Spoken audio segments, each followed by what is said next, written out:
Bonjour à tous, mercredi 15 janvier 2020, RFM Matin, bon réveil, bonne journée et les infos. Le flash d'information présenté par Georges Détiédio. Bonjour Georges. Bonjour Babacar, bonjour à toutes et à tous. Un incendie d'une rare violence au village de Ndialakhar, situé dans la commune de Touba, une trentaine de concessions parties en fumée. Pratiquement toutes les récoltes ont été emportées par le feu, selon le chef du village, Abdou Moudalid, demande l'aide des autorités. Selon des témoins, tout serait parti de l'action d'un déficient mental qui aurait allumé le feu. Un autre incendie au village de Badianen, dans la commune de Ndindi. 4 concessions et des récoltes sont parties en fumée. Les flammes ont également tué des chevaux et de la volaille. Mosquée omarienne à Dakar, Macky Sall annonce qu'il va prendre en charge sa reconstruction pour le président de la République. Cela entre dans le cadre du programme de reconstruction des cités religieuses. Mais pour cette mosquée, Macky Sall estime qu'il est un devoir pour lui, d'autant qu'il fait partie de la famille omarienne. Il s'était rendu hier auprès du calife de la famille omarienne en prélude à la ziara annuelle. Macky Sall au micro de Pape Bestiba. C'est un devoir, un plaisir pour moi. Un plaisir d'autant que je le fais pour la communauté à laquelle j'appartiens. Aujourd'hui, on n'a pas besoin de faire de longs discours parce que l'unique préoccupation de tout le monde ici, l'imam Ratib Seydou Nouroutal l'a rapporté. Il l'a dit de manière très claire. Il faut aussi que ma réponse soit tout aussi claire. Mon ambition pour l'islam et les familles religieuses au Sénégal, je l'ai déjà commencé, même si Dakar n'était pas encore concerné. Donc c'est un devoir dès l'instant que c'est devenu une préoccupation pour vous. Je prendrai en charge la reconstruction de la mosquée oumarienne sur la corniche à Dakar. On le fait pour l'islam et pour Cheikh Oumar Foutiyou Tall pour sa contribution pour le rayonnement de l'islam en Afrique. Ce sera dans le cadre du programme pour la réhabilitation et reconstruction des cités religieuses. Nous prions que les travaux se déroulent bien et très vite.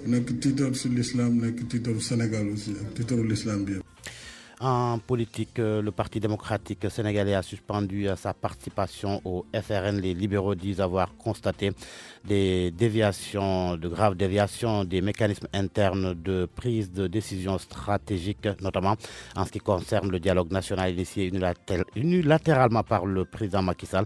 Le PDS ajoute que les faits de compromission avérés de responsables au plus haut niveau du front, ce qui amène donc le PDS à suspendre sa participation au FRN. Tout cela est contenu dans un communiqué du Parti démocratique sénégalais. Au Niger, l'État islamique au Grand Sahara, un groupe djihadiste a revendiqué l'attaque de Chinagoder qui a coûté la vie à 89 soldats. Jeudi dernier, ce groupe fondé par Adnan Abou Walid al-Sahraoui est très actif dans la zone des frontières entre le Mali, le Burkina Faso et le Niger. En sport, un joueur de Diambar a laissé au FC Sochaux, Mortala Gaye, milieu de terrain de 20 ans, s'entraîne actuellement avec les Sochaliens dans une vidéo publiée sur le site français L'Est républicain. On aperçoit Mortala Gaye donc s'entraînant avec les joueurs de Sochaux évoluant en Ligue 2 française. Sochaux entraîné par le Sénégalais Omar Daf. Le flash info de Georges Détiédio, merci. jàngeen jëf mbokk yi, RFM matin 6h05 yéen doog jàmm bisimilah ci xibaar yi ci tënk ci wolof ak Mouhamed Ndiaye. Asalaamaaleykum Mouhamed. waaleykum salaam Serigne Fall Babacar maa ngi lay nuyu maa ngi nuyu waa Sénégal di rafetlu yeewu bi ak ni ñu àndee ak rajo Futur Média ci jukkib xabaaru suba si ñu dooree kook li nga xam ne am na ca dëkk bii di Ndialakhar ma nga kon ca commune bu Touba. lu toll ci fanweeri néegi ñax ak lu teg daal ñoo lakk ba doonub dóom loolee nag it yamu ca ne it lu bari ca la askan wa amoon ca mbay ak yu ni mel mu ne woon ca sàq ya it ñu waroon koo dunde lakk ga yóbbaale na ko loolee tax kon chef de village ba di Abdou Moudalid di sàkku ci ñi nga xamante ne ji ñoo di kilifa yi ñu taxaw leen ndax fi mu nekk ni lakk ga yóbbu na seen lépp bu ñu sukkandikoo ci témoignage yoo xamante ne ji kon amee nañu ko fa ñu jàpp ne yëf yi mi ngi jóge ci benn waay bopp nee nañu àndul ak xelam moom moo sookee lakk gi. geneenug lakk googit am na ma nga amee ca tund bu Badianen nekk kon ca Ndindi ñeenti nekk ñoom ñoo fa lakk ak it maanaam loo xamante ne ji daal ay récolte la mu di mbay mu baykat mu askanoo yoroon foofe lu aju ci lakk gi it am na ay fas yooyu faat na ko fa bari na it ay ginaar ak xeet yooyu yoo xamante ne ji kon lakk ga yóbbaale na ko. 6h06 ci rajo Futur Média ba tey jukkib xabaaru suba si Diomaye Omarien fii ci Ndakaaru njiitu réew mi Macky Sall xam la ne dina ko jël gàddul ko boppam ngir ñu daal di koy tabax na mu waree la tax mu ne ñaar la bokk na ci gën a dooleel l'islam fii ci réewum Sénégal waaye bu ko defee wareef la ndax moom ci famille Omarienne boobee la bokk moom njiitu réew mi Macky Sall ay kàddu la yu mu yëkkati gannaaw ab tànki nimiku yooyu amaloon na ko foofee ñu teewlu ko ci kàddu yi nga xamante ne ji njiitu réew mi Macky Sall yëkkati na ko.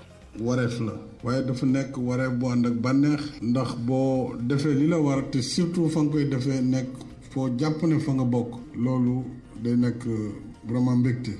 wax ji tey du sore ndax benn soxla lañ fi wax te soxla bi ki ko jottali mooy imam ratib imam Thierno Seydou Nourou Tall wax ji mu wax leer na leeraay boo xam ne il faut que sama tontu nekk tontu bu leer nañ yéene bi ma am ci diine l'islam fii ci Sénégal tàmbali naa ko ci këru diine yu bare boobu ba léegi yegg seeguma woon fii kon wareef la ginnaaw soxla la soxla bu dëgër soxla bu tiis ci yéen ci kattanu suñu borom dinaa jël en charge la reconstruction de la mosquée muy juma bi nekk fii ci corniche bi ndax d'abord dañ koy defal Cheikh Omarul Fouti ci liggéeyam ci contribution am ci islam ci nit ku ñuul ci programme bi nga xam ne c'est un programme national aussi ndax du këru diine yu yëpp lañ koy def incha allah dinañ ko dugal ci liggéey boobu def ko yal nañu yàlla may kattan ñu gaaw a yeggali ko ba inauguré ko julli si nekk tiitaru si l'islam nekk tiitaru Sénégal aussi ak tiitaru l'islam bi.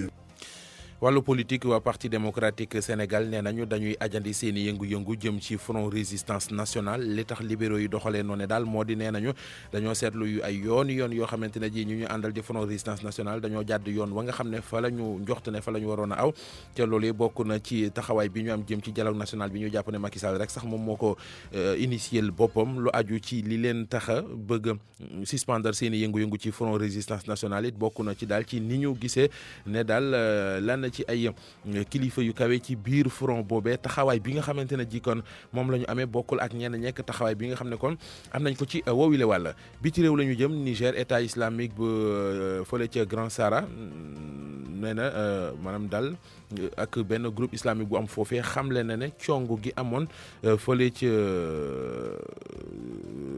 ca dëkk ba lu toll ci juróom-ñett fukki doomi aadama soldat kon ak ñeent faatu ca nee nañu kon ñoom ñoo def lu mel noonu.